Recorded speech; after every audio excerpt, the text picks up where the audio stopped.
Bonsoir, bienvenue dans Elomé. Je vous présente Monsieur Ress qui va vous parler de son exposition sur les registres nominatifs des esclaves, patrimoine de l'UNESCO. Bonjour Monsieur Ress. Bonjour. Pouvez-vous vous présenter? Oui, donc je suis Georges Ress, je suis le directeur des archives territoriales de Guyane et en même temps le directeur de la Maison des cultures et des mémoires de Guyane, à Rémière-Montjoly. Enchanté. Donc je voudrais savoir pourquoi cette exposition?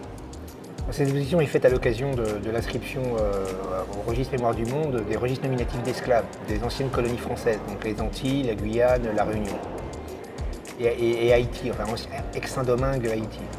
Voilà. Pouvez-vous nous expliquer le principe justement de cette exposition? Que voulez-vous valoriser? Que voulez-vous faire ressortir justement? On veut faire connaître ces documents qui sont méconnus du grand public, montrer l'intérêt qu'ils peuvent avoir pour l'histoire généalogique évidemment des afrodescendants, mais aussi pour l'histoire culturelle, sociale de la Guyane en général. Donc dans cette exposition, on expose sur 5 panneaux, on décrit les types de registres qui ont été inscrits par l'UNESCO à la mémoire du monde. Mais aussi on a tenu à présenter aussi des documents originaux en vitrine pour que le public puisse voir concrètement à quoi ressemblent ces documents. Parce qu'on en entend parler parfois dans les ouvrages où on peut voir des copies numériques, mais c'est quand même bien d'avoir un contact un peu direct, même si là il y a des vitrines pour protéger les documents, avec les documents d'archives. Très bien. Je rebondis justement, ces registres ont combien d'années exactement? C'est essentiellement des registres du 19e siècle, donc les plus anciens sont de 1820 à peu près. Ça dépend des catégories. Bon, les registres de marronnage sont les plus anciens, à peu près des années 1820, et ça va jusqu'à l'abolition de l'esclavage en 1848, l'abolition définitive en 1848. D'accord. Pouvez-vous dire que l'avancée sur les recherches justement en matière d'esclavage, en matière de patrimoine sont, comment dirais-je, connaissent un grand essor en Guyane? J'aimerais bien le dire, mais c'est pas tout à fait le cas. C'est-à-dire que moi j'ai toujours étonné de voir qu'en fait l'esclavage, bien qu'il imprègne un peu le discours officiel, le discours un peu culturel, etc. de la Guyane, en fait il n'y a pas énormément de recherches sur ce sujet-là. À part les personnes qui font des recherches généalogiques, qui s'intéressent à l'histoire de leur famille, il n'y a pas vraiment d'histoire sur l'histoire de l'esclavage en Guyane. Le meilleur historien de l'esclavage en Guyane, il est brésilien. Ça remonte quand même à quelques années, aux années 60. Donc c'est pas une question qui est... Je ne dis pas qu'il n'y a pas d'études, mais c'est pas une question aussi prégnante dans la recherche historiographique guyanaise qu'on pourrait le penser à première vue. D'accord. Pourriez-vous dire que cette exposition est réussie dans le sens où vous avez réussi à valoriser vos recherches, comment dirais-je, et justement ces documents issus de l'esclavage? Ça, c'est le public qui pourra le dire, mais bon, c'est une exposition assez modeste, mais qui, à mon avis, est intéressante parce que justement, c'est ce que j'essaye de faire, avec toute l'équipe des archives territoriales, c'est on essaie non seulement de raconter des histoires, mais ça, il y a les historiens pour ça, mais nous, en tant qu'archivistes, de montrer les documents avec lesquels on écrit l'histoire. C'est-à-dire montrer aux gens que évidemment, l'histoire, c'est dans les livres. On prend contact avec l'histoire d'abord dans les livres, mais que ces livres sont écrits à partir de sources dont nous avons la garde.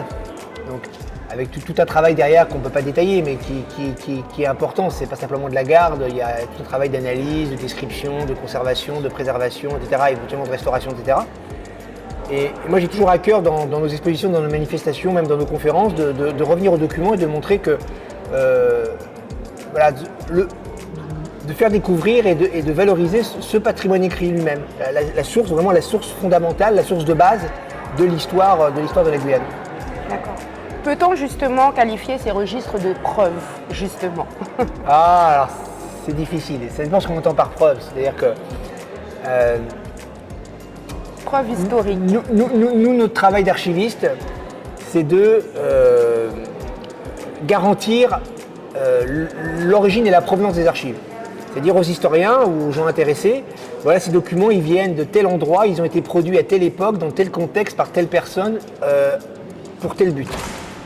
En fait, nous, on travaille sur l'authenticité des documents. On vous dit que ces documents, ils sont authentiques au sens où on peut filer leur origine et justifier leur provenance. Voilà. Leur traçabilité. Après, nous, on ne se prononce pas sur la vérité. Il y a des documents authentiques qui sont des faux dans leur contenu. Vous pouvez avoir une minute de notaire ou un jugement de tribunal dont le contenu est faux, ou un procès verbal de gendarmerie dont le contenu est faux. Par contre, nous, on vous garantira qu'il est authentique, c'est qu'il a bien été produit par un notaire, par un juge ou par un gendarme dans telle circonstance, à telle époque, etc. Parce qu'on en a fait l'analyse, etc. Voilà. Donc, c'est tout ce que nous, on peut dire. Après, la preuve, c'est aux historiens de voir si eux, ça leur...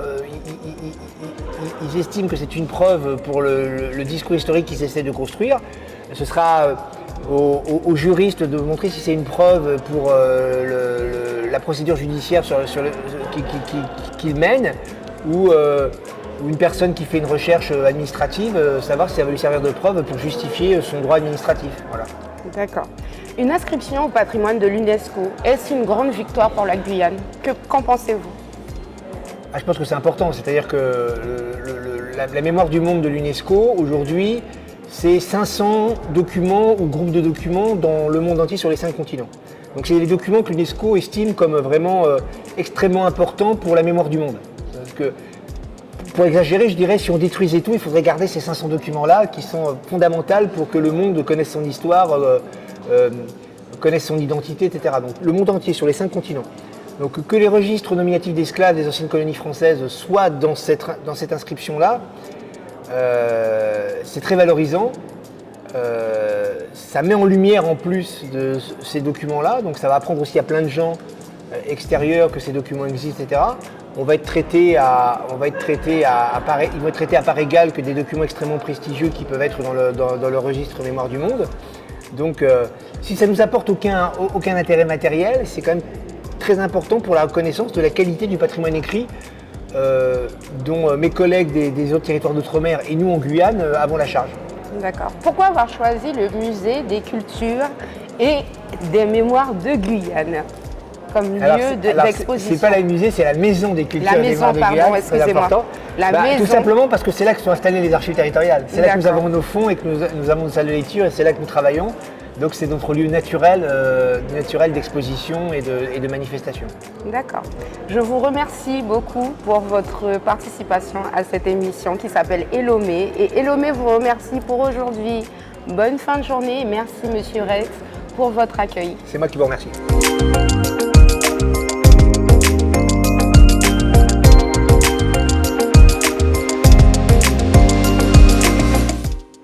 Vendredi 15 septembre 2023 à 18h30, un concert exceptionnel organisé par les archives territoriales de la Guyane autour de Lionel Suga, une œuvre oubliée avec Régine Denis Lapassion, Valérie Rancé, Patricio Malcolm Valdés, Émeric Létard et Edel Diaz Bettencourt. À la maison des cultures et des mémoires de la Guyane. Pour cet événement, n'hésitez pas et venez nombreux, familles, enfants. La culture nous appartient. Nous sommes les richesses de ce pays.